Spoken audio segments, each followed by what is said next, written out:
আসসালামু আলাইকুম গাইস, কেমন আছেন সবাই? আশা করি সবাই ভালো আছেন। আমি আলহামদুলিল্লাহ অনেক ভালো আছি। তো আজকে কথা বলবো কিভাবে ইমিগ্রেশন ভিসা থেকে লেবার ক্যাটাগরির হাই প্রফেশন ভিসার মধ্যে কনভার্ট হবেন সে বিষয়ে কথা বলবো। কেউ ভিডিওটা স্কিপ করবেন না, সম্পূর্ণ ভিডিওটা দেখবেন এবং ভিডিও ভালো লাগলে অবশ্যই ভিডিওটা লাইক করবেন, কমেন্ট করবেন এবং সাবস্ক্রাইব করতে অবশ্যই ভুলবেন না। তো কথা হচ্ছে যে আমি এই বিষয়ে অনেকগুলো ভিডিও মেক করছি। তো আপনারা অনেকেই প্রশ্ন করতেছেন যে ভাই আমরা তো আমাদের ভিসাটাকে চেঞ্জ করতে পারতেছি না, আপনি কিভাবে আপনার ভিসাটাকে চেঞ্জ করছেন। অ্যাকচুয়ালি আপনি যে কোম্পানির মধ্যে যাবেন ওই কোম্পানির পিআরের সাথে কথা বলবেন। সর্বপ্রথম কথা বলার পরে আপনার বর্তমান ভিসাটাকে ক্যান্সেল করবেন এবং ক্যান্সেলেশন পেপারটা ওই কোম্পানির পিআরওকে দেবেন। দেওয়ার পর ওই কোম্পানির পিআরও কি করবে, আপনাকে 2 মাসের ভিসা লাগাবে আর কি, ইমপ্লিমেন্ট ভিসা 2 মাসে লাগানোর পরে আপনার কিন্তু ভিসা স্ট্যাটাস চেঞ্জ করতে হবে। তো ভিসা স্ট্যাটাস চেঞ্জ করার জন্য আপনাকে দেশে যাইতে হইবে, অথবা আপনি এই দেশে থেকেও পারবেন, কিছু টাকা খরচ করতে হবে আর কি। তো ভিসা স্ট্যাটাস চেঞ্জ করার পরে কিন্তু আপনার মেডিকেলের জন্য অ্যাপ্লাই করা হবে। মেডিকেলের পরে ভিসা আসবে, ভিসার পরে কিন্তু আপনার আইডি কার্ড চলে আসবে। তো আমার ক্ষেত্রে সেম হয়েছে, আমি আপনাদেরকে প্রুফ সহকারে দেখাইতেছি।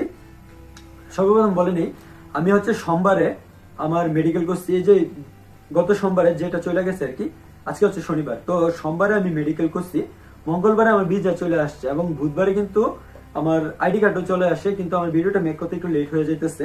আমি সর্বপ্রথম আপনাদেরকে যদি দেখাই, এটা হচ্ছে আমার ইমিগ্রেশন ভিসা আর কি। ইমিগ্রেশন, এই যে দেখেন এটা আমার ছবি, আমি এখানে ব্লার করে দেবো কারণ আমার পার্সোনাল কিছু ডিটেলস আছে। এই যে আমার দুইটা হচ্ছে কার্ড আর কি, এমএরএস আইডি। তো এটা হচ্ছে আমার ইমিগ্রেশন ভিসা আর কি। এই যে দেখেন এখানে কি লিখছে, চেম্বারম্যান, মানে আমি ইমিগ্রেশন ভিসার মধ্যে ছিলাম।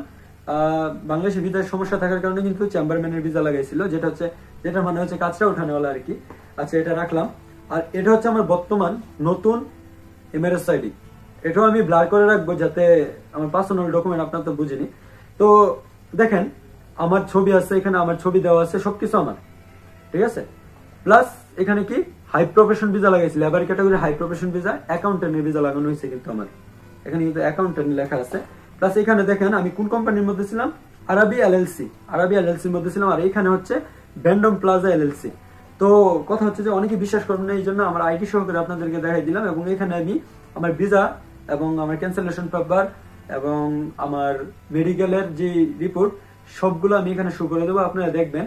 এবং যারা এখনো বুঝতে পারেন নাই তারা সম্পূর্ণ ভিডিওটা আবার দেখবেন, দেখলে হয়তো বুঝতে পারবেন আমি কি বলছি। আপনি যে কোম্পানির মধ্যে যাবেন ওই কোম্পানির পিআরওর সাথে কথা বলতে হবে সর্বপ্রথম।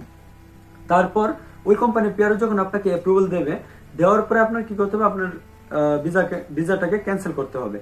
ক্যান্সেল করে ক্যান্সেলেশন পেপারটা কিন্তু ওই কোম্পানির পিআরওকে দিতে হবে আর কি। দেওয়ার পরে ওই কোম্পানির পিআরওই সবকিছু করবে, বাকিটা আপনার কোনো কিছুই করতে হবে না। তো আশা করি বুঝতে পারছেন। ভালো থাকবেন সবাই। আসসালামু আলাইকুম।